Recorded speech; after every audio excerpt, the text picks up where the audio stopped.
This episode of the Off-Road Podcast is sponsored by Colby Valve. Off-Road Podcast, episode 465, Christmas in June. Tonight, Aaron purchases a tranny. Coy is now a doctor, and Ben is all alone. Welcome to the Off-Road Podcast, a podcast about everything we off-road. We cover the news, review products, and interview people in the off-road industry. Your hosts tonight are Aaron, Coy, and my name is Ben, and welcome to the show. Coy, do you have a disco ball in your room? There's like light dancing all over your body. Really? Yeah. Yeah, it's amazing. I'm getting a little turned on. On my end, it shows nothing. I don't know. Do you see it on your screen? No, on the screen, I look totally normal on the screen. Do you see it, Ben? I see it. I was just starting to wonder if I'm getting ready to have a stroke or something. Like I see him coming across your face and on your shirt. Yeah. It's like random disco lights. I assume it's fairies. I'm probably gonna die soon, and they're just, getting ready to take my soul or something. All right. Well, speaking about dying, it says that you're now a doctor, so maybe Certified, you shouldn't yes. die. Certified doctor?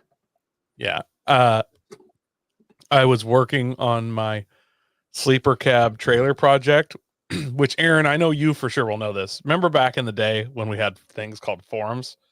So when you when you were building a car or something, you would name the project, come up with a name. Uh-huh. Yep. Yeah. So you can probably think back to a build thread that you had a name of the project. You think any off the top of your head? No. No. I don't think I ever named mine. But it was a popular thing. You've seen other people do it. It was. I just wasn't creative. I decided that, I'm not putting this on a forum, but I'm still naming this project. So is this going to be safe for little kids' ears to hear on our podcast? Yeah. Can you keep it PG? All right. Yeah. No, it's totally PG. So it's an aluminum trailer, just so the listeners know. I'm putting a sleeper cab off a semi on the front of it. So it's the aluminum lot lizard project. Yeah. Yep. It has a good military weapon ring to it, It's got a ring to it. Yeah. So I was working on Project Aluminum Lot Lizard and Project Lot Lizard. Yeah. This sleeper cab was sitting in a storage warehouse for Lord only knows how long. So I red doctored the floor, sides, walls, everything that was possible to be shampooed with a carpet cleaner. I did. Then I went ahead and hacked up my aluminum trailer a little bit. Have to take the spare tire mount off of it. Yeah. And then the front bumper rail I had to cut. I love Amazon. I wish I'd had it earlier in life because I cut this 2-inch, the front bumper. I don't know if that's right, but the bump stop, I guess, on the deck of the trailer so you don't drive off the front end of it. It's a little 8-inch high, 2-inch by 2-inch aluminum square tubing. And I had to cut the middle of it out. And there was, I cut it right where there were 2 support posts, so the middle's cut out. I was like, man, this looks terrible. Just open-ended tubing. Only had some of those plastic caps that you just stick in there. And I was into the square tube? Yeah. Yeah. And I was like, earlier in, 10 years ago, I'd been like, well, maybe someday I'll see a piece of exercise equipment at a garage sale and I'll be able to steal that. You know what I mean? But now I'm just like, well, that has to exist. I'll just get on Amazon. Boom. $6 later, I have 4 of them. Done. Yeah. It makes life so awesome that children in China are making these products for almost free for me to purchase. It's amazing. I did quite a bit of that when I was building my off-road trailer. I've got some, you might even call them bump stops. Maybe they are bump stops, but I've got some bump stops mounted to my rack. So when the rack gets lowered down onto the top of it, it's got rubber against metal instead of metal on metal. I think I bought the bronze oil bushings on Amazon. Same kind of thing. I don't even know if this project exists, but let's see if I can find something. And you click away and sure enough, there it is. you just vaguely describe it to Google, and they just start popping things up. And you're like, that's the one. There we go. Now put that into Amazon. Yeah, it's all right. It makes life so much easier. So you did some chopping on the trailer. Did you get the sleeper mounted to it, or is just prepped? No, I just have it prepped so that I can mounting the actual sleeper to it will be super easy. But I wanted to cut that front rail out because I want to be able to, because I have forks for the bucket of my tractor, and I'm going to leave it on probably most of the time. But if I do need to use a full trailer, I don't want it to be like a huge process to get it off. Gotcha. So I cut that piece out simply so that the forks of my trailer could forks of my tractor could go there and lift it off. And then I changed the tongue jack. I changed to a different one that's instead of just being up all the time and like pulling the pin and it drops from underneath, you pull a pin and the whole tongue jack drops down and then you crank it. Does that make sense at all? No. Interesting. So the actual tongue, it's a top crank tongue jack. And you know how usually the actual jacking part telescopes and you can pull like a pin and it drops down. So the entire jacket itself is in a sleeve. So you pull a pin and you just lower the entire jack down and then crank it. Okay. And then I simply went with that style of one so I can lower my tailgate without, because before my tailgate would hit it, I can just drop that. And then when I do go to use the tractor to take this on and off, that's in the way. So I can drop that all the way down and then it's out of the way. So little things here and there. Yeah. Does it still go in the triangle on the front of the tongue, or is it mounted to one of the side parts? It's literally in that triangle still. Send me a link to that because I would like to literally Google Ultimate Trailer Jack. Just Google Ultimate Trailer Jack. They come already with the triangle welded on. With Safe Search on. I've never ran Safe Search. I have too many things that I have to search that aren't safe. It's Pride Month. You know what I'm saying? Wow. Yeah, that is super low profile. That is awesome. Huh. All right. I can find a good picture to share here. For those, I meant to buy it for my tent trailer years ago because my tire on my FJ would hit that, so I could barely open the back door with the trailer on. If I did that, I would have been open it up, almost halfway. But they're like $84, so I did ever buy it. Yeah. And I don't know if I mentioned on the show, I sold the tent trailer. You didn't. You didn't mention it. I mean, okay. So I sold it. I bought that thing for like $9,500 plus California tax. I think I was in it around 10, and I just sold it for $85. California tax? I drove down to California to get it because it's like $3,000 cheaper down there. Oh, new. Yeah, when I bought it brand new, and I sold it for $85. So I used it from 2017 till about a month ago. Yeah, that's it right there. Used it from 2017 till about a month ago, and I've been into it about $1,500 or so. So I consider that a win in the trailer department. Yeah, that's a cheap rental.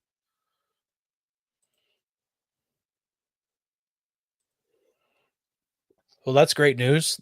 That means you can buy another trailer. I bought another trailer. I didn't tell you guys that. I mean, no, you did, but I mean, you could just buy some more. Oh, yet another. Yeah, just keep buying. Don't stop. You don't have as many as Ben does, so you need to catch up. My wife wants a side by side, so I'll let her do that. Yeah. All right. What about you, Aaron? I hear you. You too were getting hay this weekend. Yeah. I actually just did a load of hay right before this podcast. So I'm all fresh and clean because if you've never done hay before, you just get covered in all the hay and all the field dust. And then you also sweat quite a bit when you're doing it because it's summertime. So, yeah, I was gross. Your arms get all red bumps and scratches all over them from the hay poking you. And if you have allergies, you're usually dying of hay fever. Yeah. Just don't if you have allergies. My father-in-law does all the hay. We buy our hay from him, and he cuts us a pretty good deal. Or I'm told. I don't know what hay rice costs, but my wife says it's a great deal. But he uses, and I think it's like a cauliflower chopper or something that he uses for cutting his hay down.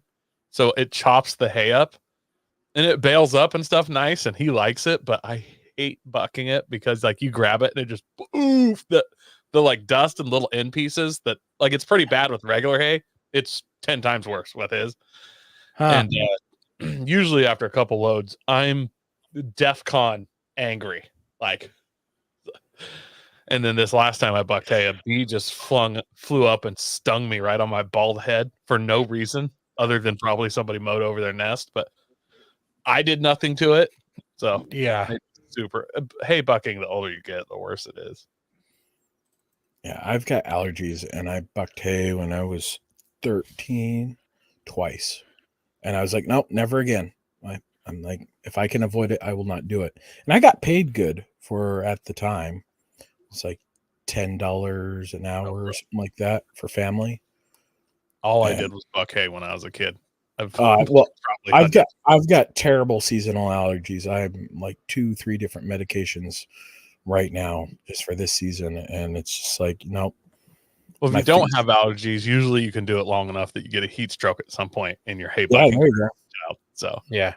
fun either way. I don't have allergies, and I hate it. But thankfully, I only have to do it a few times a year, and then it's done. So you just got to put it up, so store it in the barn. We're gonna have a little over 300 bales in the barn, which will last us till next year. So we don't have any cows yet. Should let those cows eat some of the grass that grows out of the ground, man. Don't have to hand feed them. Yeah. Travis says full body hives last time I bucked hay. That's something I'll never do again. That is a great idea. I also got full body hives last time I bucked hay, so I can no longer buck hay as well. Leroy says, I bet I'm the only one to buck hay with a broken leg. Don't need to do that again. I can only imagine, like, hay gets in places. Can you imagine the hay working its way down your cast, in between your skin and your cast, and just itching and itching? You know that scene in Talladega Nights where he like cuts this cast off his arm with a screwdriver and a utility knife? That's 8 minutes after I got done loading the trailer, I would start cutting my cast off. Yeah. Raise your hand if you've ever cut your cast off before. Yeah, I was tired of having a cast on my arm, so I cut it off. The doctor got really mad. That's apparently great. That was great pod for the audio listeners, by the way. Yeah. Oh, sorry. Yeah. Their arms. Ben and I raised our hands. Yeah. That was only for the video. See, you got to join the video so you can know what we're doing. Yeah. So besides bucking hay, we did a load last week and then a load today and then 2 more tomorrow. Did drop the truck off last week at the transmission shop for them to look at it to see. They took it on some test drives, and they can hook up some electronic readers to it, and they can tell the line pressure and everything that's happening when it's shifting. And they said that everything seemed fairly normal. Nothing seemed out of whack. They said, so now we're going to drop the pan. They dropped the pan and they're like, yeah, sorry, bad news. You definitely need a transmission. So there's all the kinds of metal shavings in the pan. There's aluminum, there's steel, there's some bronze. So all the stuff. All the fun money. Yep. So we gave them a deposit on Friday and they ordered us a transmission. They said maybe it'd be in today. So here we go. New tranny. But we're going to keep the truck for another 100,000 miles. So I just need to make sure I sell it before the next tranny goes out. Unfortunately. Yeah. Besides that, I'm going camping this weekend. We're leaving. I was supposed to be leaving Saturday, 2 days ago, to go to South Dakota, like I had mentioned, but we're canceling that trip. So now we're just going to do local camping. I can't remember if I mentioned it or not, but we're going to Sumter area, which Coy is going to be super jealous of everything I'm doing. We're going to hit a bunch of ghost towns out there. Whitney Ghost Town, Bourne Ghost Town, the town of Granite, And there's something called Ahi Diggins. I don't even know what that is, but Google said it was there. Then there's some museums we're going to go check out. The Sumter Valley Dredge. There's a Baker Heritage Museum. There's a National Historic Oregon Trail Interpretive Center, which is like a museum plus a bunch of other stuff, and it's on a bunch of acreage, so it's got inside and outside. Eric, that's my wife's truck, not the Nissan. And there's also train rides, steam train and diesel train rides in the town of Sumter. You can go one way or round trip, so we're going to check that out, probably do some train rides. That sounds so. Yeah. You're going to take off when to go do this? Thursday, and we'll be back. We'll come home Sunday, so we'll be on for 4 days. Oh, okay. When you said you were supposed to take off this Saturday, I thought maybe you were taking off like tomorrow, and then no, last Saturday. Okay, But, I was wondering yeah, because we're I was supposed to be gonna gone say, for a maybe you whole should week. swing back around to Redmond and hit Overland Expo for a day. I know Yeah. it's like crazy expensive to camp there, but for $40 you can get a day pass. No, we won't be doing that. Maybe next year. There's also the Cracker Creek Museum. It's a museum only for white people.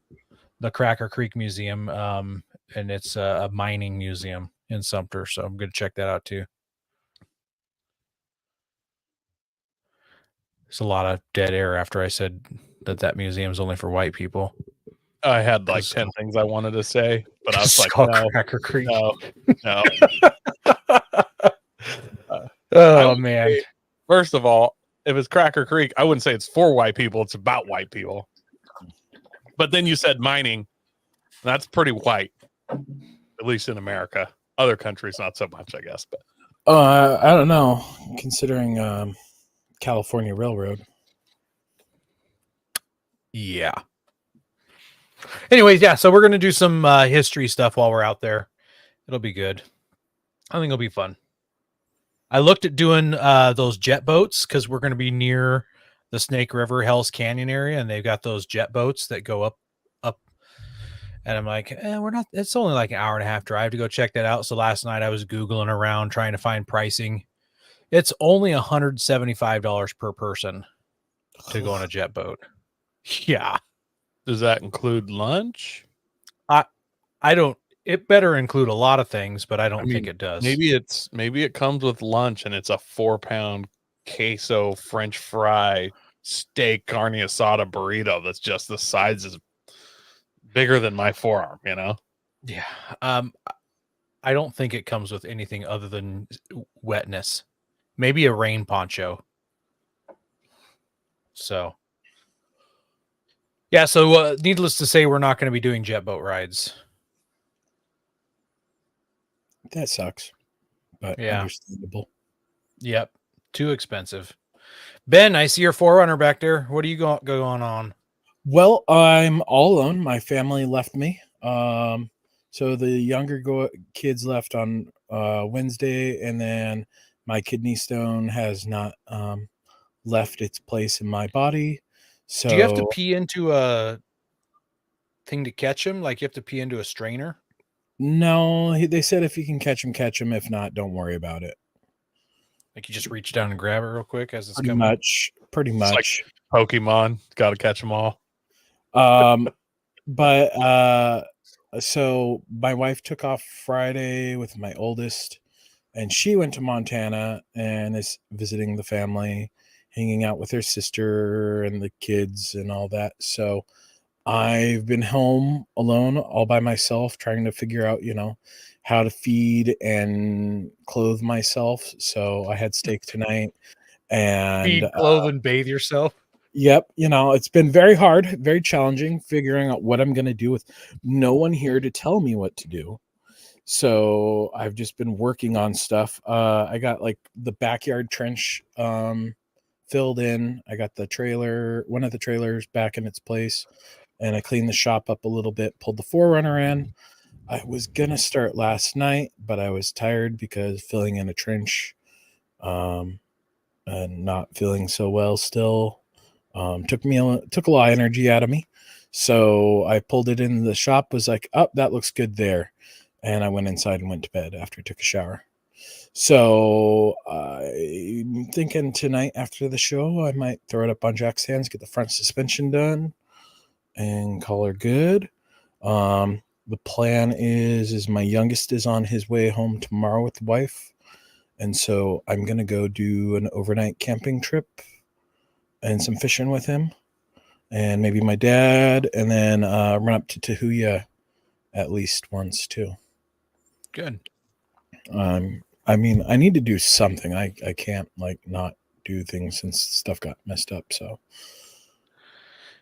yeah, post out there, see if anybody wants to join you at Tahuya. See if any locals want to come. I know there's like this Rick guy that lives out that way, and this Jeremy guy that lives out that way. I might be able to call those two. I know, they've got some okay Jeeps. I mean, they're kind of weird. They should be able to keep up with you.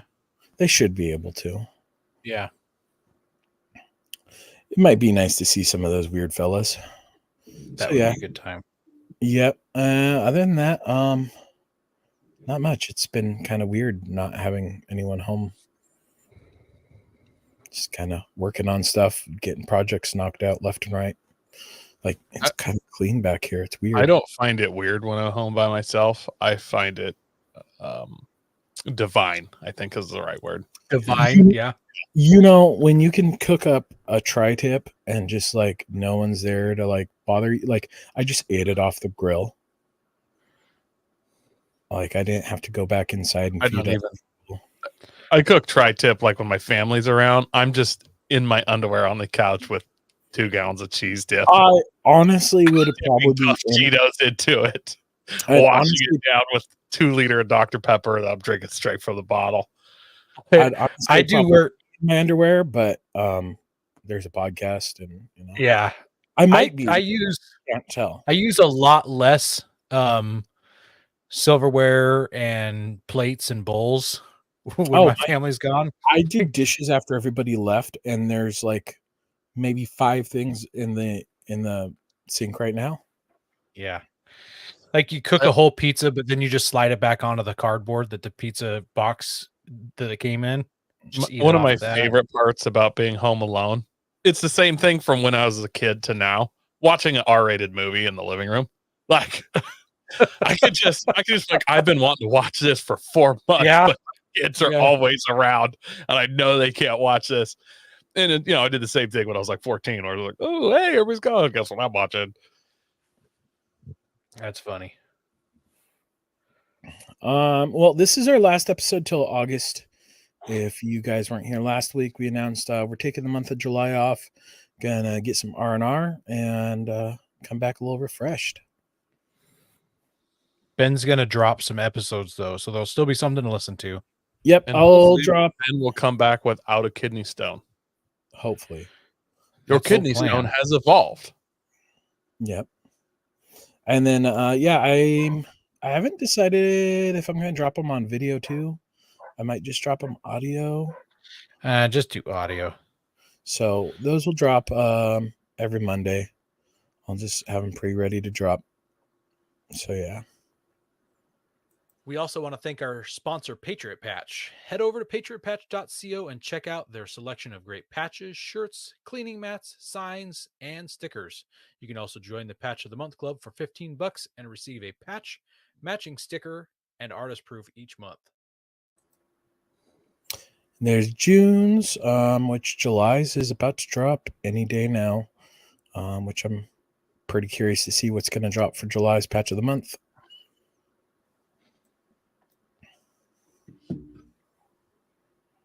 Have tire troubles ever left you deflated? Colby Valve has got you covered. Ever have a valve stem leak? Colby Valve makes reusable and easily replaceable valve stems that don't require you to remove your tire from the wheel. They work with your off-road rig, ATV, side-by-side, commuter vehicle, or even your tractor. Never be left stranded again because of a busted valve stem. They also have a tire repair kit for those punctures that keep you away from doing your favorite thing, wheeling. Make sure to check out colbyvalve.com or ask for them at your local off-road products store.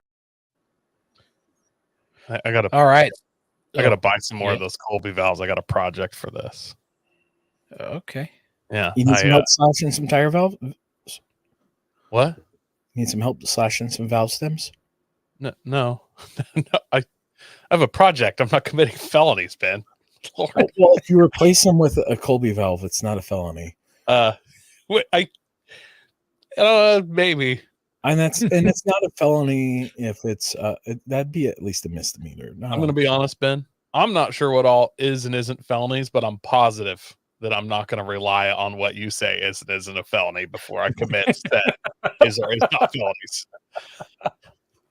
Don't worry. At minimum, I need a law enforcement officer to tell me, preferably a lawyer or a judge.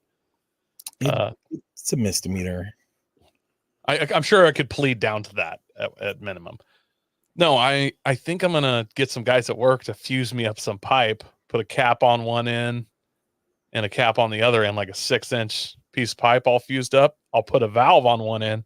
I'll drill a hole in it, Colby valve the top end of that pipe, like 5 feet, and mount it standing up on the trailer, fill that sucker with water, put it about 75 PSI, little hose on there. Then we're in Moab. A 5-foot section of 6-inch pipe, I think, holds around 5 or 6 gallons. Not 100% sure on that. It's math. Somebody else can do that math. And sitting out there in the sun, I bet I can take a couple nice warm showers here and there. There's going to be a river there, Coy. We paid for riverfront camping. Bro, you'll get dirtier getting in the Colorado River. Did you see how clean that water was in the Google images? I've been there 3 or 4 times now, and it is I don't know what to deal with those rivers out in they're disgusting, dude. They are disgusting looking. Yes. Did you guys see? I'm still gonna go in it. The only time I've seen a river like that, like during the summer here, is up in the mountains. There was a massive landslide, and so for like 2 months, a local river to me was just nasty. But they're like that 100% of the time. Maybe we got to go out to that carbon dioxide geyser and let just it sit on that, blow up in the air, and no, I don't need an enema. No, just like you just wait for it to blow and then it just showers on you and you can just shower out with the geyser. I have a thought about the, was it Crystal Geyser, the carbon dioxide geyser? I think so. I'm assuming since it's underground, that water is pure enough to drink, right? What's that seltzer thing that you can have in your house that uses the CO2 cartridges? You saw where I was going with this. Yeah. If we buy about 400 SodaStream flavor packs and dump it down, I could have a Dr. Pepper geyser, right? Like, yeah, I think so. Yeah, that is science. See, Ben, is that a felony, you think, to dump SodaStream? I don't think it would be. But so did you guys hear about the flash flooding in Moab? That's like every other week, dude. Yeah, it was. Lots of videos popped up this week from it, and it's just like, oh wow. But yeah, that looks like some great. What's that guy doing? Driving down the road. Oh, in the other picture there. No, there's a man in the water. Yeah. Oh yeah, there's a guy down there. Ben, that seems hazardous. Yeah. Huh. That was Mill Creek. So our first news story is that Ineos plans to build 2 more SUVs. So they're going to make one that's larger and one that's smaller than the existing Grenadier that we already have. So kind of a cool thing that they're popular enough. Is that Rick skinny dipping? That might be Rick skinny dipping in that Moab photo. You might be right, Eric. Yeah. So it says that they're going to be building them and they're due to the market in 2027. So we got a while. We got 3.5 years, 2.5 years, somewhere around there. One, they're going to be calling it the Fuse. They have such weird names. I'll have to have Mercedes tell me how to pronounce these. Fusilier, Fusiler, and it's going to be offered as a battery electric vehicle and a range extended EV. And then the Calder, Calder, same thing, battery electric, which is kind of interesting that they're doing that. I'm I'm surprised that they aren't making them internal combustion. They're just it seems like they're all electric. Doesn't the existing one have the same BMW engine that's in the Toyota Supra? Yeah. I was thinking about the other day, why haven't I seen any videos of those like getting a tune in a downpipe and just yeah,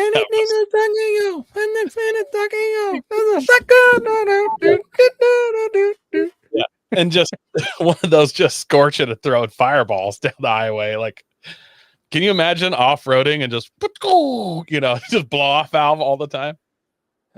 That would be amazing. It would be fun. When you were talking 3 different sizes, this is immediately what came to my mind.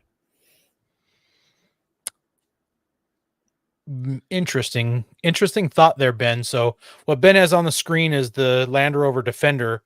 He's got a picture of the 90, which is a 2-door, the 110, which is a 4-door, and the 130, which is an extended 4-door. My brain was, so those are all the same vehicle. They're just shorter or longer. My brain was thinking like there's the Ford Explorer, there's the Ford Excursion, and the Ford, what's the middle one? What's the one you had, Ben? Expedition. That's the middle one. Yeah. So like the Explorer smaller, the Excursion's bigger. I would name each size Her Pleasure, Magnum, and Ultra Magnum, because it just has a good ring to it. Oh my goodness. All I can think of is the owner of Enos just going, "Hey," towards Land Rover. Yeah. There's not much going on in this article. Just it has some information, but not a lot. It does mention that they're talking about building a factory in the U.S. as well to be manufacturing the vehicles, because there's that 25% tariff on the Quartermaster, which is the pickup truck version of the Grenadier. So that chicken tax is still alive and strong. And so if they build a factory in the United States, will the price drop 30% or whatever the tax is? Yeah, you wouldn't have that 25% tariff cost that's upcharging it, because right now the Quartermaster costs 25% more than the Grenadier because of that. So for our next story here, it's from The Sun. The founder of Duck Duck Jeep, she passed away over the weekend. None of us are really duck people, but the story behind it is Alison Parliament from Ontario, Canada, randomly bought a bunch of rubber ducks from a convenience store and gave them to another Jeeper with a note that said, "Have a great day." The intent was to bring smiles to individuals during the pandemic. COVID started back in 2020. Not really our jam or even a lot of Jeep people's jams, but just the fact she did something for the community. I know it brought a lot of people together within the Jeep community, and I've seen it attempted to be replicated in Toyotas and a few other places. So unfortunate for her and her family, for her family and all that. And you see the Bronco one where they were like bucking each other and they were putting like horses on. Yeah, I don't know that it ever really took off, but somebody was trying to start it. Yeah, and Toyotas was like a toy Yoda. There's the Subaru people, I think, are doing it also, and I thought they're doing like a unicorn or a penguin. Oh, no, not rainbow stickers. It looks like Subaru people are doing it. Yeah, I mean, I don't know. It's not really my jam, but I think it's kind of cool in the sense of like she built something that really created a community. I've seen a whole lot of weird stuff with those. Oh, people love them. I've noticed the Dodge guys do it with a Punisher sticker on the back window with the thin blue line. It's kind of their thing. Yeah. When Ben was telling this about us before the show, and he said that it was started during the pandemic, I was shocked by that, because the pandemic has been going on. I mean, it's technically over, but it started 4 years ago, and I thought these duck things have been going on for 10 years now. So it got big in 4 years. Yeah. I mean, blew up. The pandemic, yeah, it was pretty big there for a minute. Yeah. Yeah, it was super big. I took 2 weeks off of work to slow the curve. Everybody's welcome. I didn't take 2 weeks off of work to flatten the curve, but I did do 90 in a Ford F550 to work every day. So I felt like I was trying to flatten the curve by removing myself from the population by doing that in a dually. Yeah. It keeps you away from the germs when you go that fast, I think. It's just science. Yeah. That's about as much science as the was put into the rest of the pandemic. Trust the science. Yeah. This over 90 miles an hour is like having a plexiglass shield between you and someone else, Mm-hmm. that you reach around to grab your stuff. But 95% rated for particulates, I think, also. That's the same effectiveness as the vaccine was the first 2 weeks it was out, and then it just kept getting worse. But Eric's here in the comments saying, Aaron, Nissan should give out 10mm sockets. I don't want anybody sticking anything on my vehicle. It's not like it's a show rig or anything, but I just keep your distance. Don't touch it. I mean, if you want to stick something on my vehicle, I need $20 it to be bills. $20 bills. I'm good with. Yeah, I've heard that thing where they stick a $20 bill on your windshield and then they like kidnap you when you get out to get it. I'm actually okay with being kidnapped. It sounds kind of cool. So please do. I've enjoyed the quiet. $20 is $20. Like, did I tell you guys that did I tell the podcast that I went to renew my concealed pistol permit? And when I showed up, I mentioned that I had gotten an email and they told me to report to the jail and that for booking. And the lady kind of laughed and she's like, "You don't want to be here." And I'm like, "Well, I don't know. You guys will feed me 3 times a day. I won't have to go to work. Probably have air conditioning in there and some television. Sounds like a vacation. I could use a vacation right now." That's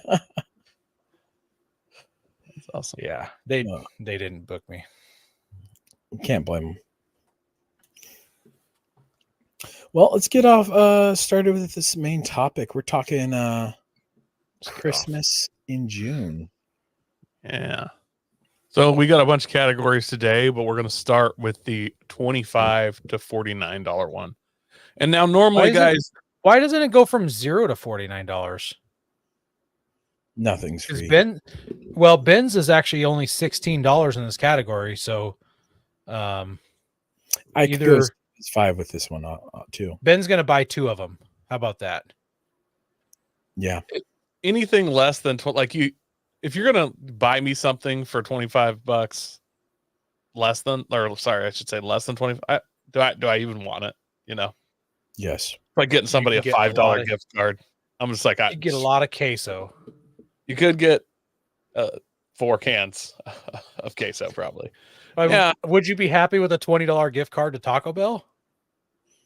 Yeah, that's fine. But on the other hand, now I have to buy you something for $25. You know what I mean? Like, it's just like, hey, let's just go to Taco Bell together and we'll pay for each other. Speaking of which, I got to derail this a little bit. Last week, I talked about that mystery Milwaukee laser that showed up. Yeah. Turned out it was a listener. It turns out it was a listener, not a podcast host. A listener sent that to me. So you know who you are. Thank you very much. Did they say that they would be mad at you? What I ended up doing was I called Home Depot and I'm like, "Listen, is there anything on the on the shipping information that you can look up on your end to tell me who it was?" And they told me who it was. This guy named Kenny. And so I sent Kenny a text. I said, "I know it was you. ... So, and you only know this guy from the show? No, I know him. I know him through life, but he also listens to the show. I was trying to set the bar kind of high for our other listeners to be like, "Wow, that guy really stepped up. I should be doing some stuff too." I have rigid stuff, and it is way cheaper than Milwaukee, and like one of those right angle impacts. we're buying power tools. That's like $150. All right, back to topic though. $25 to $49. We normally will get gifts for each other. We pick out something for the other guy. This year, we're picking out gifts for ourselves. These guys I don't owe them nothing. I want me to get gifts. And it's 6 months till Christmas time. So you need to start putting that little bug in the people around you, in Kenny's ear, apparently, of what you need for Christmas. So Kenny, listen up. This first one, it's a cheap one for me. It's the Primo. I don't know if it's Primo or Primo Works window armrest cup holder. It's kind of like one of those old school cup holders that goes down in the window seal. But it has, instead of just a cup holder, it has a little pad that comes out and it angles down against the door. So you have a bit of an armrest. There's a little zipper pouch, cup holder. And I often complain about my cup holders being used by other people that ride with me that think that they're good for putting their phones in and stuff like that. So I'd like one over on the door that I can just use all by myself. Ben, what'd you come up with? So I came up with these angled rock light mounts for I'm trying to think of what Prinsu style roof racks, the ones where they use the extruded aluminum. So there's this guy on Etsy that makes these for a bunch of different rock brand lights, and it just angles them at what would that be, like 15 degrees or 45 degrees to put rock lights up on your roof rack to kind of give like a camp light. And I just figured that'd be kind of something cool to put on my roof rack that would be handy for around camp. And $16 for the mount, and then go to Harbor Freight or wherever, or Amazon, depending upon the rock light style you get, and pick Your up a rock camp light. would be a nice pink glow.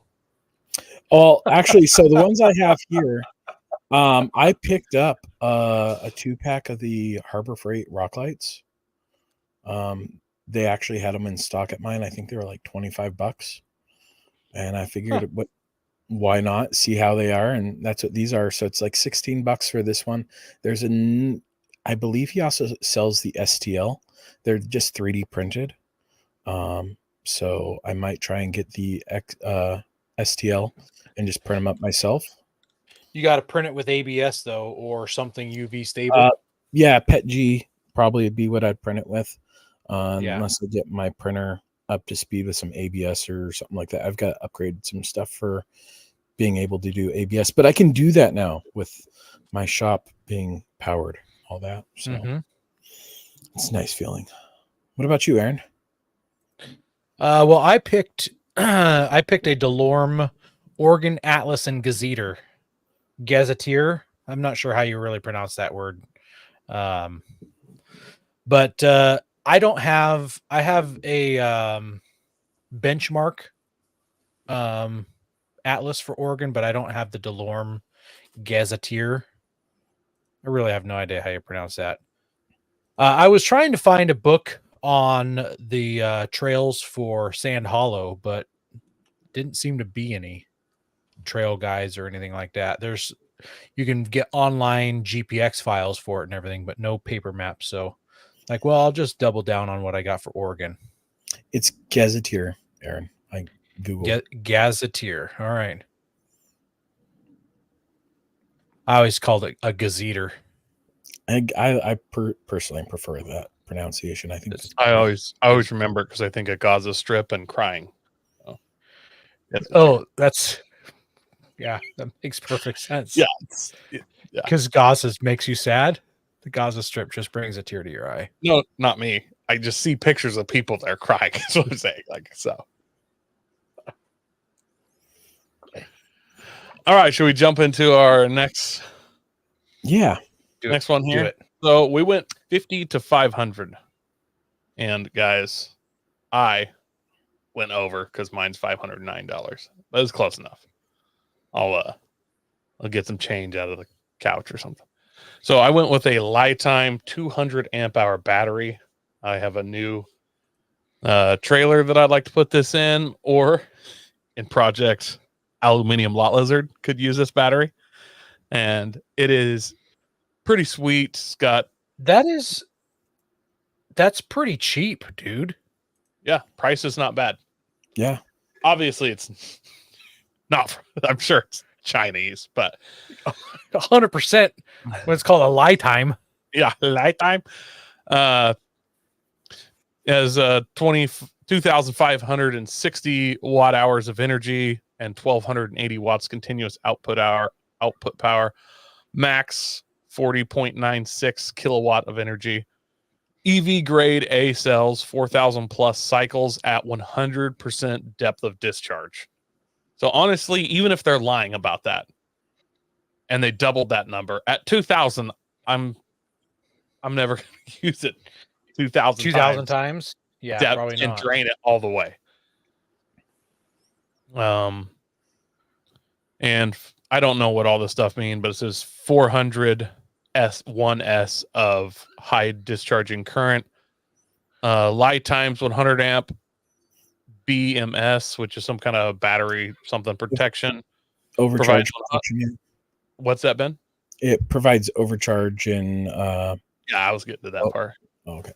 I just didn't know what BMS stood for. It provides 100% protection for overcharge, over discharge, over current, overheating, and short circuiting.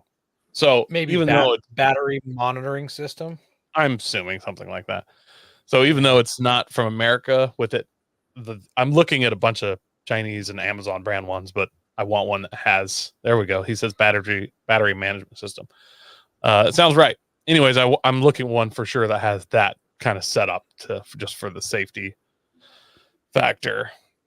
It's 1/3 the weight of a 12 volt, 200 amp hour lead acid battery. It's waterproof and has 3 charging ways: LiPo, charger, solar, or generator. So that's what I want. I've got some smaller versions of. It might actually even be that Lifetime battery brand, and they're pretty nice. I like them. Yeah, I'm flabbergasted at that price. So I'm not ready to buy one, but as soon as the one goes out on my trailer, I want to replace it with something like this. Yeah, because if you go buy a deep cycle battery, a decent sized RV deep cycle battery, it's going to be over $200. Yeah. So just spend double it and get this thing. Is your RV set up for charging a lithium battery though? That's the downside. So you'd have to change out the charger in the RV.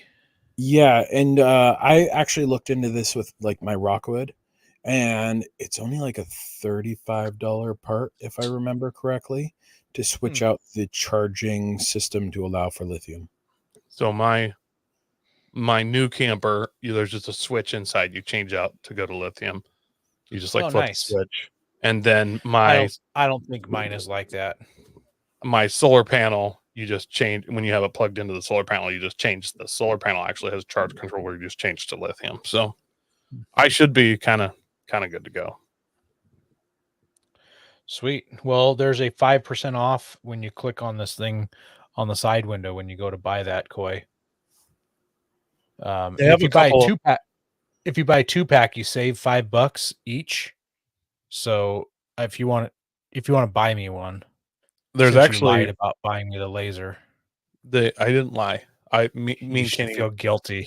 I gave Kenny money. Okay. Anyways, Kenny gets a discount, so I gave him. Ask Kenny about it. It was kind of, I mean, we did it together, obviously, but they actually have a 230 amp hour one that's like $30 more, so I'd probably go with that one. But yeah, why not? Well, Aaron, what do you got? Well, I picked a Chinesium option also. I've got the Badlands 3-ton off-road jack. So this is the it's not a blatant copy of the It's not? No, it's not like it's cut out of the exact same sizes, and the Pro Eagle jack is what I'm trying to say. No, it's got different wheels on it. That makes it totally short different. sell Pro Eagle stock right now? Is that a thing? It's possible. Yeah. Anyways, I need a off-road jack. This would be amazing. You can use it in your shop. It doesn't have to just be for camping and wheeling and stuff like that. This needs to be in my life. So I was this is the very first thing that got added to my Christmas wish list when I started making mine. So I saw you added that, and then I held off till now to show you this one. This is the Northern Tool one. The strong way. But the back wheels actually turn like a traditional jack. They caster? Yeah, they caster. Yeah, but they're tiny. I feel like that would work worse in the dirt, but in your shop or on a concrete slab, like even in my shop, I'll be pulling. I just have the like snap-on rip-off Harbor Freight jack, and like it'll hit a wrench or a little pebble, and like this. I would love this jack. That's a nice one. How much is that one, Ben? $299. Oh, same price basically. Yeah. So interesting. I held up. I had the picture saved and everything. I like that you saved the picture. Yeah, I'm curious. Yeah, I'm curious about that. Those casters must be real quick. Heavy duty casters. Is it just me, or is if you look right up in front of the actual levering jack handle, you can put a pad that's the standard height in place of the lifted one? Yeah, I'm guessing that they've got different pads that go in there. Yeah, but I mean, it's like they stored. Have a soft, they have a soft pad that's like stored on it. That's sweet for jacking on plastic bumpers. Something like that. Yeah, here. Well, I would just assume it's a low profile one instead of that 6-inch riser.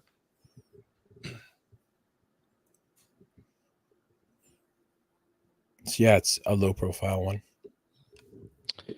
I also, because I didn't spend all $500 in this category, I threw another thing in there. I've been needing another fire extinguisher since my dog discharged mine in the cab of my truck. So I'm just going to get a basic ABC 2.5 pound fire extinguisher. These fit in the side door of my Nissan. I have one in there right now. It was my backup fire extinguisher, but I got these fire extinguishers like 10 years ago and they were out of service when I got them 10 years ago. So who knows how good they are. I mean, the one worked in the cab of my truck. Worked really good. But, did I tell you guys I used my fire extinguisher? I don't think so. Yeah. I went to Home Depot and a homeless guy lit a tree on fire for no reason. So it's cool. So that cost me a fire extinguisher. Because somebody decided to light a tree on fire because they were just pee on it. Out of their mind. So I got to buy a new fire extinguisher now as well. So if you see something cool and overlandy, off-roadish that I need in the fire extinguishing department so that I can use it, let me know. There's some neat ones out there with the quick releases, like you mount them to roll cages and stuff, but you gotta have a roll cage to mount it to it. I have a good mount that goes behind my headrest. You get another one. Perfect spot for a child to like reach up, pull the pin, squeeze, right? I hit my children, so. Ben, did you have one? Yeah, so I chose Thor's air compressor. There's a handful of companies that are making these. I believe it's a Chinese company that's manufacturing them. It's one of the Napa. dual. Yeah, Napa has one, like the Maxi air compressor, and it's just a dual compressor. They're like 10.5 CFM or 10.6, something like that. And it just seems like a nice little air compressor to throw in the rig that has some power and it's not terrible. I'm always looking for ways to improve.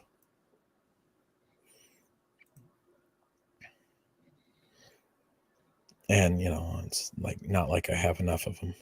Our next category here is 500 to 2,000.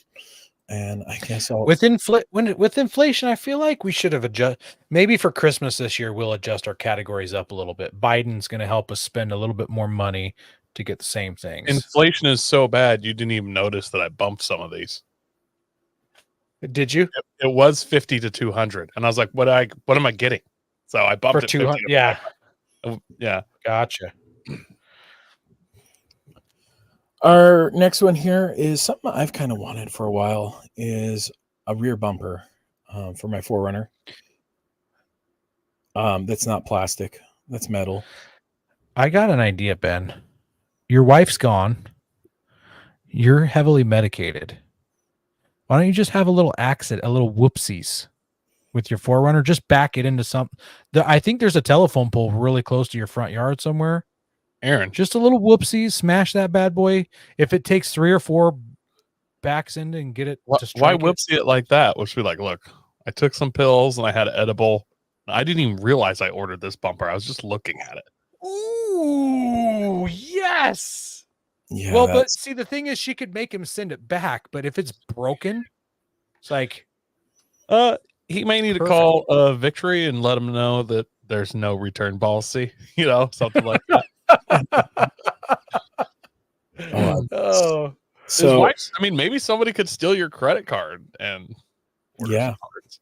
and they just accidentally automatically sent it to my house, which would work for me. Man, So- don't send it to Aaron's house. Like, There you go. So I chose the Victory 4x4 strike bumper. What's cool about it is you can add tire carrier and stuff later. oh, nice. So this one's 1800, and I think like the tire carrier is like 5 or something like that. So you just you cut out a portion of you chop your factory bumper because the factory bumper actually goes up to where the taillights are. But you chop it, and then when you do the tire carrier, you actually notch the rear bumper in the corner of whichever side you put it on. And they have like a little plastic or metal inset piece for it, so it sits closer to the tailgate. So I really like how they design their rear bumpers. So, which is also the sister company for JCR Off-Road, if you didn't know. Yeah, that's pretty clean. Yeah, it looks And clean. it seems like it's tucked up fairly high too. It doesn't hang out, doesn't hang down. Yep. And I like that it leaves some of the OEM cladding there so that you can rip that off later, Ben. Yeah, exactly. Gives you something to smash. That bumper's not going anywhere. I think it looks stout, but then you can still catch the branches on that little piece and yank it off. Well, I guess if you are going to accidentally have an accident and smash your bumper, don't smash those corners, because apparently you need to keep that. Mine are already pretty jacked up as is, so not too worried about it. What about you, Coy? All right, I went with the Howl, like how a wolf howls, propane campfire. This thing is like the Barrett 50 cal fire pits. Oh my goodness! I knew Aaron would love this. So, was this made using German technology from World War II when they used the buzz bombs over Britain? I think it used American technology, made in the Manhattan Project. So this is it, like a Barrett 50 cal. It is also a premium price. It's a $1,200 fire pit, guys. Like, I'm not gonna lie, this is crazy expensive.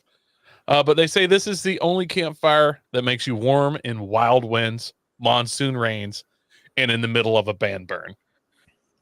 A band burn? Yeah, because it's a propane fire pit, so you can use it, unlike a campfire in a band burn. Gotcha. 6.5 hours with a 20-pound tank. That's the minimum you'll get out of that. Obviously, it can go more if you run it on less. Weighs 34 pounds, has an operating temperature, you're gonna like this part, Aaron, of 1,200 degrees Fahrenheit. That's enough to cook a hot dog. Yeah, we could do some stuff. I was looking through their pictures, and there's guys with like wet jeans standing around it. It's like so incredibly hot. Like, there's just steam rolling off of them. Like, this thing is crazy hot. It still has open flame on the top, but around the sides just has like all this glowing elements. I would love one. Ben and I have built some campfires that'll dry Yeah. your jeans. Well, yeah, you get enough wood, you can do it. So I really like how this that's a good packs up. It straps to a 5-gallon propane tank. That's clever. Like I said, it's a bit of a clout unit, but apparently they're selling enough of them that they're well behind, and they're 8 weeks out on if you order one. Whoa, in 8 weeks. So I don't know who's buying these. They don't look that complicated. They're 8 weeks. They must be selling them hand over fist. Like, I don't know. I've never been around one, but I hear they're awesome. But that's a price, man. And then since I wasn't quite at that 2000 max, I put one on that I just love, and I probably put it on every year. I don't even know. Someday I'm going to buy it, but it's only $699, and that includes shipping from Australia. So that's to your door, and it is the Sherpa Big Air compressor. Sherpa makes winches in Australia. They're more of a commercial winch place than actual. Coy, you might have to accidentally take some medicine and drink some alcohol and just order this online and just have it shipped. Yeah, I actually did that like 2 weeks ago. I bought something else though. Turns out those twisted iced teas, if you just drink like 12 of them and you start playing on your phone, you'll just buy stuff. Yeah. Does it have internal threads, and does it go on a long tube? No. Oh, all right. I bought some wheels. So here's what's cool about this air compressor.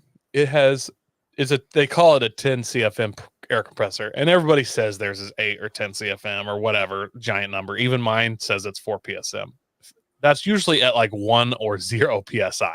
That's its max. This one is 10 CFM up to 20 PSI. And by the time you get to 40 PSI, it only drops to 8 CFM. This is considerably more powerful than even an ARB twin. Like, this thing is it's legit. Now, that being said, at 40 PSI, it has a 90 amp draw. Ooh. So she takes some juice, baby. That's how you know it's good, though. That is how you know it's good. The other thing about it, it's not a high PSI air compressor. I think it has a max of 100 PSI. A lot of the like Viairs and stuff, you go to like 200 PSI, which is essentially useless. Like, why would you need that much PSI? So I think you could run some power tools on this thing, and it has a built-in reservoir, the on-off pressure switches, all that's built into it. It's all one unit for this price. Travis says a few more drinks and I'll be ordering a Terraflex rear axle tonight. Do it, Travis. You can blame the podcast. We need to come up with a drinking game. Like, every time one of us says you have to do a shot, and that way you can just blame it on us. Be like, I had 437 shots tonight. Yeah. There we go. All right, Aaron. Well, what do you got?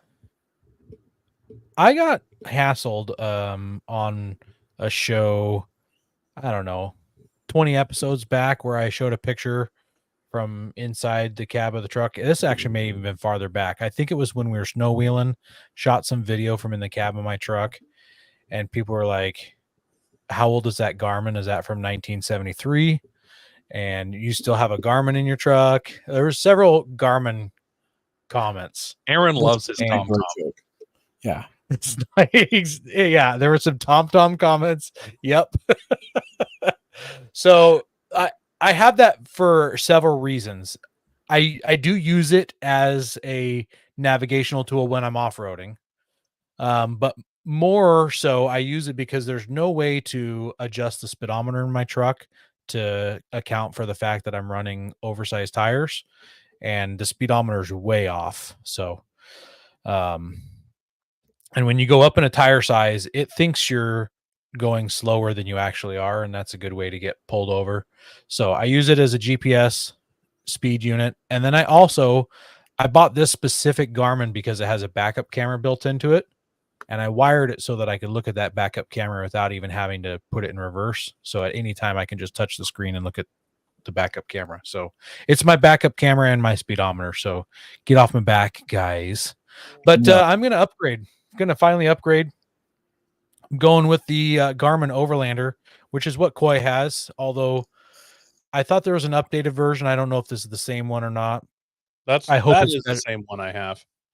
I hope it's better than Koi's. If it's not better than Koi's, I'll figure out a way to make it better because I can't have the exact same thing as him. I have to have something better. They do make some other version like that have a built-in walkie-talkie into them, which has some cool functionality, but they're quite expensive. You can get those are so this Garmin Overlander is $700. If you get the walkie-talkie version, they're $1,200 or $1,900 if you get the 10-inch screen one. So those are more for side-by-side guys where they can communicate through it, which is a neat feature. So yeah, Garmin Overlander, that's only $700 of my $2,000. I'm also going to step it up. I've got a fridge freezer right now, but I'm going to switch it out, get the Dometic CFX 375 DZ, which means dual zone. So this has two different lids that you can open, set the temperature to whatever you want in either. It can be all cold stuff. It could be all frozen stuff. You can do frozen on one, cold on the other. Depends on how much ice cream you're bringing off-roading with you. So I need to bring more ice cream off-road. So this needs to be in my life. This is only $1,250 for this fridge freezer. Dometic's the brand too. They're the go-to guys. They are. Yeah. All right, let's jump into the last category, unlimited. Ben, how did you spend your money? Well, I honestly didn't go that crazy compared to you guys, but I thought this was just so cool and race car-ish that I went with the Nukes performance jacks. So they use air, and they are like body mounted jacks because I seem to break down, blow tires, lose tires on the side of the road. I figured this would be the thing for me because I spend so much time working on my vehicle. Some air jacks. They mount up underneath on the frame, and they're air controlled. You can do individual depending upon the kit you get. I think like the basic kit for 4 of them starts at like $4,000. They have extensions for the jacks. They call them an elephant foot. They have a whole Pelican case that you can add to them. It's just so, I don't know, fancy. I kind of want one, a set. I think it'd be kind of fun, handy. Never know when you need to jack up your rig. And you can set them to do individual or all 4 at one time. But it'd be kind of fun to do one at a time. Just be like, eep, there's one. I would use it. Use it, lift your vehicle like you're turtled, lift your tire off the ground, shove a rock underneath, drop it back down. Yeah. I would 100% just use it like I pull up to a Home Depot and I just air jack the whole thing up off the ground in the middle of the parking lot, walk in, get my stuff. That way people could steal my wheels easier or something. I was just going to say someone would steal all your wheels. I just think it would be cool to just roll up to like some kind of off-road meet and just lift it in the air. Yeah. You know, that's clout. Right next to a guy who has his rooftop tent out at some kind of car rig. You lift up underneath it. You just roll up beside him and just run your air jacks up and be talking to him out of the window into his rooftop tent. Oh, no. Where it'd be great is you do one tire in each corner and you like show your flex. Oh, I wonder if you could show your droop anyways. I was to say, I think it'd just be droop. Yeah, it'd be droop. But yeah, still it'd be cool to do. I mean, if you mounted it to like one corner of the axle and one A-arm and had it specifically just to show flex and just... Oh, that'd be funny. Yeah. So yeah, that was my cool little gizmo. Yeah, those are kind of neat. What was the price on those? I didn't hear you. So starts at $4,000. Yeah, it starts at like 4K with the 4 jacks and the elephant foots and the mounting brackets, depending upon which ones you go with. And you get a onboard air compressor, a Via Air one with a tank. Oh, that's nice. It comes with an onboard tank. Yeah, For if you buy all the stuff. So it's a $23.49 for the just the jacks. The elephant foots are $5.27, and I think it's a set of 2. How high do these lift though? I wonder how low they hang down. They hang down as low as you put them. So depending upon where you mount them. Well, so the elephant just look really small. The elephant foot's 18.9 inches. And then the jack itself is, where is it? 9.88 inches. So it wouldn't work by itself for me. They make these for like Baja trucks. They have some that are like 3 feet. Yeah. I just looked at swear these, and these look more like for race cars, but they do make them. Yeah. I just What saw I've seen, on Facebook, I think it was, that showed these, and I went to their page and was like, oops, save. This is perfect for this week's episode.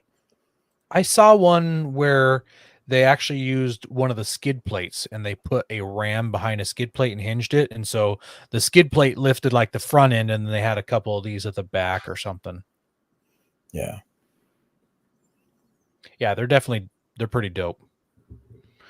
Well, for my unlimited choice, I need a new tow rig. That F-150 might not cut it, especially with bigger plans down the road. Need to tow more than 10,500 pounds if Coy and I are gonna gooseneck it and haul both of our rigs around the country. I bought a pretty sweet rig here. I got a International CXT. It's a 2005, so it's a little old. But this is basically a semi truck converted into a pickup truck. It's only got 51,000 miles on it, so it's low miles. They didn't put a lot of miles on it in the 19 years that they've owned this rig. It's got a lot of chrome. That's okay. It's flashy. It's bright yellow. But it's fully loaded. I didn't know this until I was reading this ad, but they sell 2 different versions of this truck. They make a normal size engine, or some people call it the small engine, and then they make the big engine version. This has the big engine. It's got the 9.3 liter Detroit turbo diesel, and it's got the Allison transmission, and it's a bigger transmission also in this truck to handle the bigger engine. It's got 4-wheel drive. It's got a winch on the front. It's got some pretty amazing interior going on. 44-inch tires. So if I just need to use it to go recover my broken rig, I just drive this to wherever I need to recover it. Hopefully there's no trees nearby, because this is as big as an LMTV. If you don't know, if you're an audio listener and you don't know what a International CXT is, it's a 4-door semi truck essentially with a Ford, Chevy, or Dodge pickup bed. I can't remember who they put on there. I thought they used Ford beds, but this one looks like a Chevy pickup bed on it. It's an 8-foot bed behind it. Bed. Look at the tail light and imagine that tail light shape without the It's hard to imagine. The tailgate looks like the Ford tailgate handle, so I don't know what it is. If you're trying to figure out what we're talking about, you just have to go watch the first Transformer movie. I'm talking about live action, not cartoons, you nerds. And there's one in there. It looks really cool. Yeah. This thing's pretty sweet. Air ride cab, air ride seats. Hey, look, it's got a Garmin already in there for you, Aaron. Yeah, it sure does. The interior of this looks like a cigar smoking lounge. Just all leather and wood. It's like black leather and real wood. It's not fake veneer wood. It's real. I should say fake stickers. It's real wood. It's probably a veneer over something, but real plastic wood inlay. yeah. With air legs. Yeah, and it's got, see that yellow button, Ben? Yeah, It's got air Yes. brakes. air brakes. Yum yum yum. Yeah.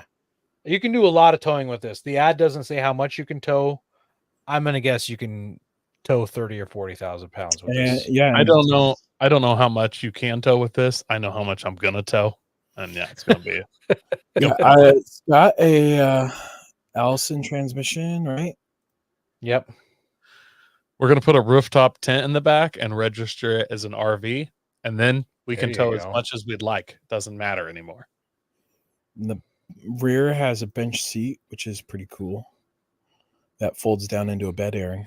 So you'd That's be where I sleeping- can sleep while Aaron drives. There we go. Yeah. That front seat looks comfortable enough to just fall asleep in though too. I Yeah, please. so. Hey man, I just had the craziest dream. Did you drive it? So I didn't mention the price on this yet. 19-year-old truck with 51,000 miles. It's a cool $800,000. It's $125,000 to buy this right now. A lot of money. There was another one that I almost picked, and instead of having a pickup bed on it, it had like a cabin on the back and like a metal enclosure, and it said it was like a SWAT truck. So that was pretty sweet. It was all black, had some really cool stuff. But when I saw this one that had the bigger engine, I knew I needed the bigger engine because I always buy the biggest things I can, or the second biggest. It depends on what it is. All right, Coy, you're gonna finish this off here. All Last right. thing. I'm not like these guys and just try and get crazy for the unlimited. I try to get realistic. And so you guys know we love Moab, and it would be nice if we had like some place to camp out, like just a little home base there. And so I was Just a piece thinking of like, land to park on. maybe just a little piece of land in the desert. I could throw a container up. Then I realized that sounds exhausting. So why don't I get something really nice and close to a trailhead? So the Lions Back Resort. So I don't know if you're familiar with where the Lions Back obstacle used to be. It got bought by a company and they're building condos there.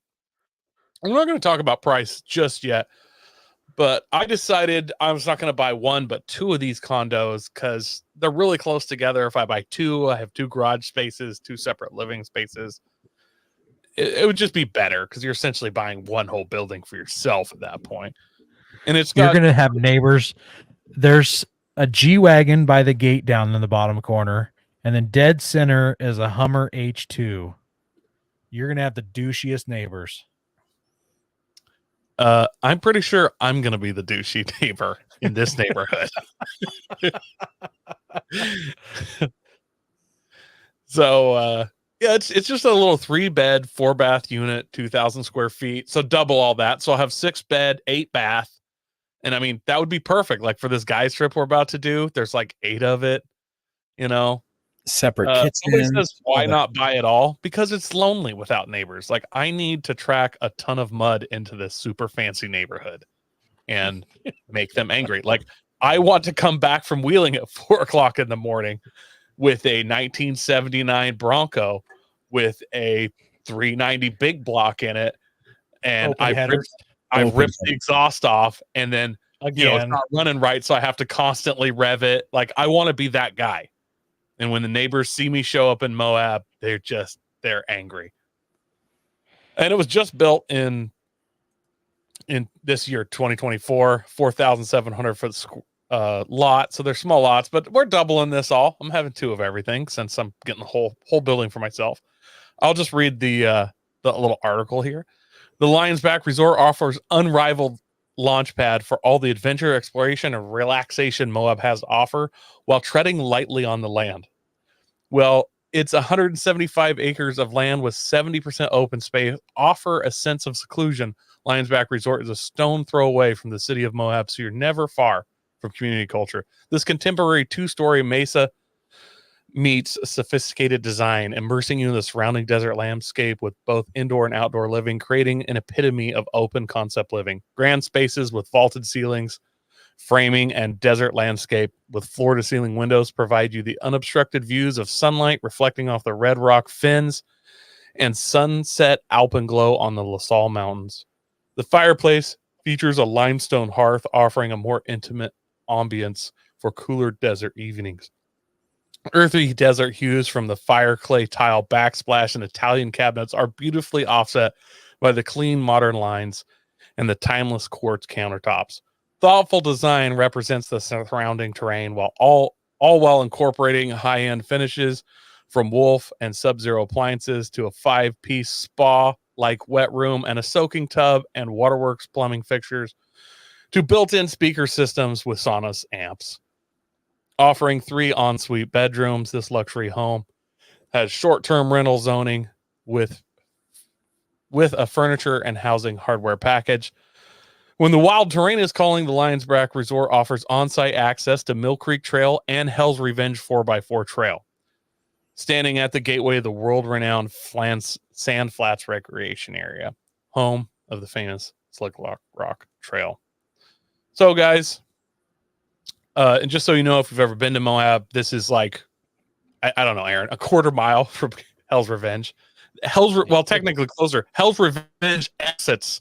The exit used to go through where this land was. I don't know where it technically exits now.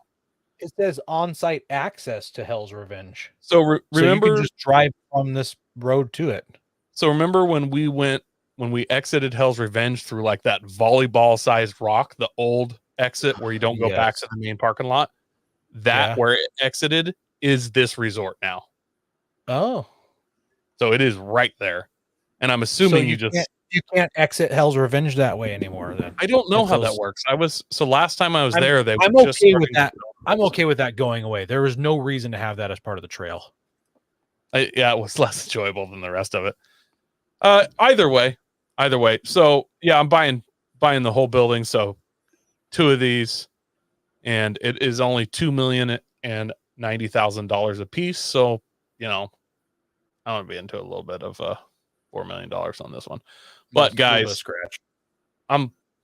people are going to be hanging out with me. I'm going to let our listeners, as long as they schedule it with me, man, you guys are welcome to stay. So also, Coy, you're worth it. Yep. Yeah. Yeah. And I honestly don't know what HOA fees are. I'm assuming astronomical, and then the lawyer fees for me constantly battling them with lawsuits back and forth between us. Well, Travis had the solution in here is, you buy 51% of the neighborhood and then you become the HOA. That's a great idea. It's not bad. Yeah, it doesn't say any. HOA fees, $356 a month. No, it's not. It's not.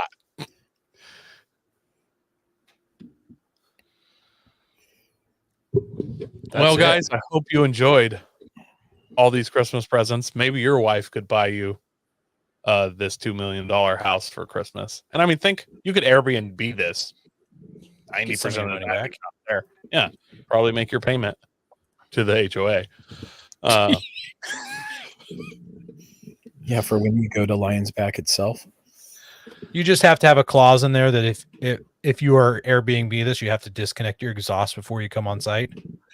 Like I add things. I put a hose spigot at the street with like a pressure washer, so they wash their truck in the street instead of Yep. We can all dream. I don't like to live in town, but this is one I would make an exception for. I mean, you're outside of town. Yeah, I mean, but it's once your property is 2.5 feet away from the next guy's house. Oh yeah. No. There's barely a walking space between the 2 units. Yeah. All right, guys. Next week's show, I don't know, because this is our last live show for now. and we'll start back up as per usual in August, but we're taking July off. I think we've already told everybody, but Ben has to pass his kidney stone, so we took the whole month off, and me and Aaron have other things to do. Yeah, in honor of Ben's kidney stone. Yep. Next week will be Patty Upton. So yeah. All right, there you go. Now you know. The more you know. We also want to thank everybody for listening, joining in with us live. Don't bother joining in live the next few weeks because we won't be live. Hopefully we'll be alive, but we won't be live on the show. Between now and then, make sure you're sharing us with your friends, telling your family all about us, telling them what you want for Christmas coming up in 6 months. Helping us grow. God bless America.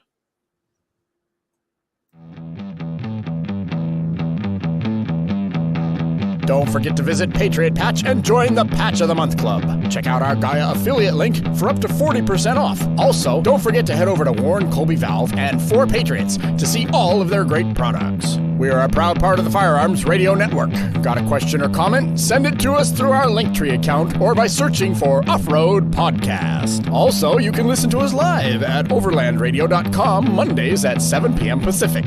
When off-road, please remember to have fun, tread lightly, and be safe and courteous. Thanks for listening.